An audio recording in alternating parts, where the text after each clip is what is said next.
Hello Coolest, it's Pablo here and welcome back to Barca Universal. It is officially Champions League time, it's Barcelona versus PSG, and welcome to the match preview of this absolutely massive game. I'm sure all of you guys are so excited for it. So let's get started. And this one, of course, will be played at the wonderful Camp Nou Stadium under the lights there in Catalonia at the local time of 9 PM. Unfortunately, no fans for this sort of occasion. That would have been great to have them in once more, but of course, with the situation, we all know there won't be any fans present. So an empty stadium, but still a home match for Barcelona. And of course, it will be the first leg tomorrow, so nothing will be decided on tomorrow night's game. But interestingly enough, Barcelona at home for the first leg, so they will be going to Paris for the second one, so that certainly could have some interesting ramifications. But I do really want to start here with Barcelona, of course, the team we've all come here to talk about, and let's get straight into it here with our team. And you've got to say this is a big moment in our season, taking on PSG at the Camp Nou. It's a real test for us to see if we can make it past a bit of a giant in the Champions League, one of the big guns, really test ourselves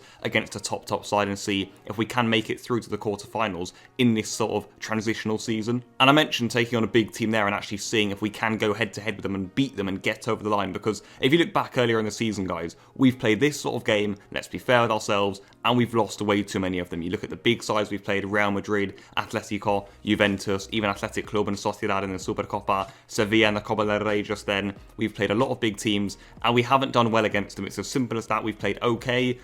We've got some draws in there, here and there, but most of the time, guys, we've come out on the losing side of these sorts of games. The form, the performances, it has been slightly worrying in this sort of match. So you get the feeling if Barcelona are to make a statement tomorrow, if we are to get through, that would be absolutely massive for this team, because like I said, we have struggled in these sorts of games. If we go out there, even in the first leg, and beat PSG, that is huge. And I think if you take a look at how Barcelona could play for this sort of game, how we could approach the match, what sort of style we're going to be setting out there at the Camp Nou tomorrow evening, I think when we are setting up against a side like PSG, it's fair to say that Barcelona should maybe look to control this game. I feel with our midfield options compared to theirs, we really should be able to, damage them in that sort of area of the park. You look at Pedri, Busquets, De Jong, it's tailor-made really to control this sort of football match. I'm also looking at our attack guys to cause real issues to PSG. I definitely think that with our midfield and attack, we really can cause problems to any side. I've said that for a while now. So PSG are certainly no different. Their midfield, their fullbacks certainly positions I would look at. And I definitely am looking to our attackers like Griezmann, Dembele, Messi to really impose themselves on this game. Let's rack up some goals. Let's really hurt this PSG just at the defence and side, because I honestly think that we can do that. But I think we can all agree the main thing we have to be cautious about as a Barcelona fan going into tomorrow's Champions League game is our defence. And I think we can all absolutely agree that that is our biggest problem right now. Because you've got to say, it just does not fill us with confidence when we're heading into this sort of match and our only real cemented starter in our whole back four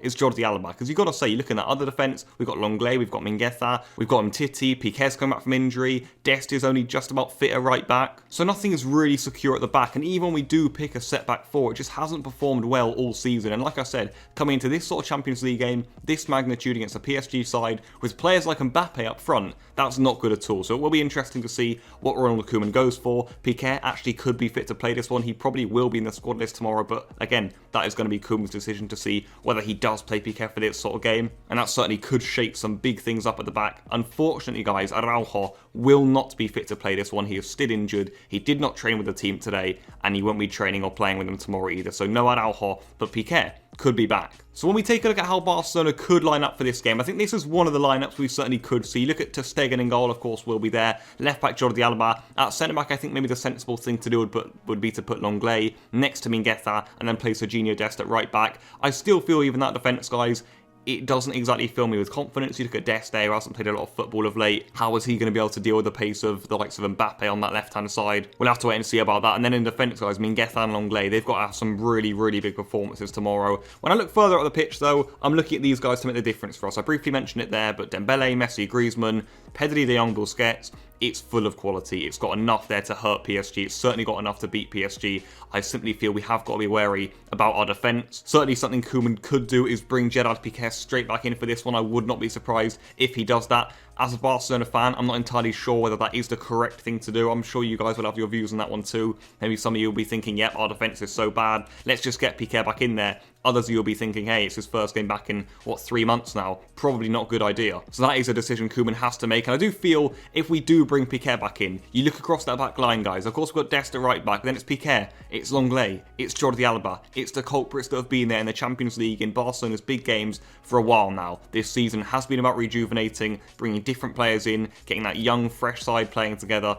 If we're setting up with Piqué, Lenglet and Alba in a big game, that is a bit worrying. But let's now move on to PSG, and I'm sure we've all got plenty to say about this PSG side because it is such an interesting proposition, and I think we all now are familiar with this side. That is absolutely for sure. PSG are actually now currently managed by Mauricio Pochettino. He took over from Thomas Tuchel in December, and PSG currently sits second in the Ligue 1 table. I do honestly think they will go on to win the league come the end of the season, but you've got to say, that second position in Ligue 1, it does tell you a good amount about this PSG side. Yes, they are a good side. They have amazing, really good players up there, but they're certainly not one of the best in Europe. They certainly are not, and that definitely gives us a chance in tomorrow's game. But you do get the feeling that with Pochettino's appointment, PSG were looking for someone to take them forward, to really instill that possession football, to dominate football matches, of course, to win them the Ligue 1 trophy, but also to really get them dominant in the Champions League. This sort of game is what Pochettino would have been brought in for. But since his appointment, they just haven't really been that impressive. They've won a lot of football matches, yes, but they are scrapping right now. They're scraping victories. The 2-1 winning against Nice on the weekend is a perfect example of that. They're just not a sparkling PSG side right now. And that 2-1 win against Nice on the weekend, it really does sum them up because that is the result they've been getting all season in all truth, especially under Pochettino. They really aren't an outstanding side at the moment. And of course, we cannot forget the amount of big players that PSG are missing for tomorrow's game. You look at Bernat at left back, who was really important for PSG in the Champions League run last season. He's not going to be available for tomorrow's game. He hasn't been available all season. And then you look up front, guys, no Di Maria and no Neymar. That is absolutely massive. Despite the fact that Marco Verratti should be fit to start this one, you've got to say, having no Neymar, having no Di Maria, that is huge for PSG. It really is, and it's certainly a positive for me for Barcelona. That will help us keep our defence in check just a little bit more, because if you have Di Maria and Neymar out there, they certainly could have unlocked us very easily on the night. Having said all of that though, guys, I do get the feeling, and I have had this feeling for quite a while now, that this sort of match, it suits PSG. And I think, look, because despite PSG's weak form, their hobbling performances, similarly to when Juventus visited the Camp Nou back in December, I get the feeling PSG are going to have joy against this Barcelona side. It's exactly the sort of game that PSG will enjoy, they'll love. If they do the right things, they will have a lot of joy in behind our defence. I think the pace of Mbappe alone, it speaks volumes about what PSG can do to us. It is kind of our back four's worst nightmare. A player like Mbappe, someone who's got the pace, someone who's got the quality in behind. And of course, apart from him, they have got plenty of other quality players all over that pitch who can hurt us. So I think for Barcelona, we must be wary. But taking a look at how PSG could line up tomorrow, this is their predicted 11 for tomorrow's game. We go through it one by one here. Of course, Keylor Navas will be in goal, who's a great goalkeeper. We've certainly got to be wary of him. I think we all know in this sort of game, he can make big saves when it matters most. You look in defence at Marquinhos and Kimpembe. Those are two centre-backs I'm a really big fan of, actually. I think Barcelona will struggle against those two, but I look at the full-backs, Florenzi and Kurzawa, and that just isn't really a strong defensive fullback setup for me. Yes, Barcelona isn't exactly strong either, but we've still got to take advantage of theirs. They'll try and take advantage of ours, so we've got to do it to them too. We've got Griezmann, we've got Alba, of course, coming around the back. Dembele is the one I'm going to be looking at as well, and Kurzawa. We have to make sure we make them pay back there. Those fullbacks, we've got to get in at them. I think that midfield for PSG will be pretty solid. You've got Idrissa Gana Gueye in there. You've got Leandro Paredes and also Verratti. That's quite a stern midfield three. There's not an awful amount of creativity in it. Not sort of like a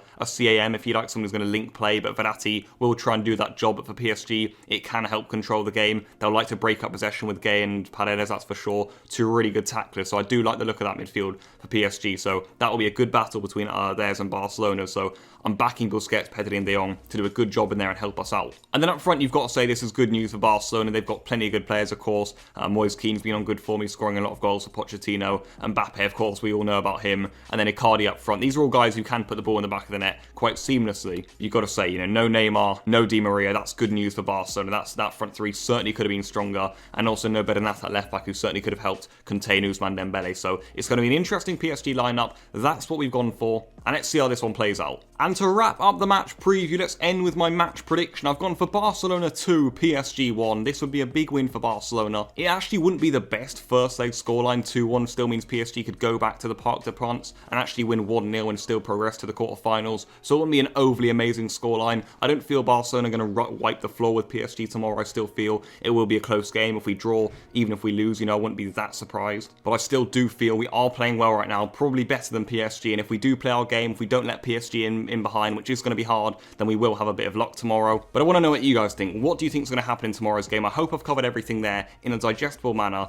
It's going to be a big one. I will be here after the game, of course, to discuss everything with you guys. I'll also be going on the official Barcelona live channel for this one, so make sure you guys have got your eyes peeled for that one, just talking a bit about the game as it goes on and also doing some post-match analysis on Barca TV. But I'll see you guys very, very soon. It's going to be a big one. Let's hope Barcelona can get the first leg win, no matter how it comes.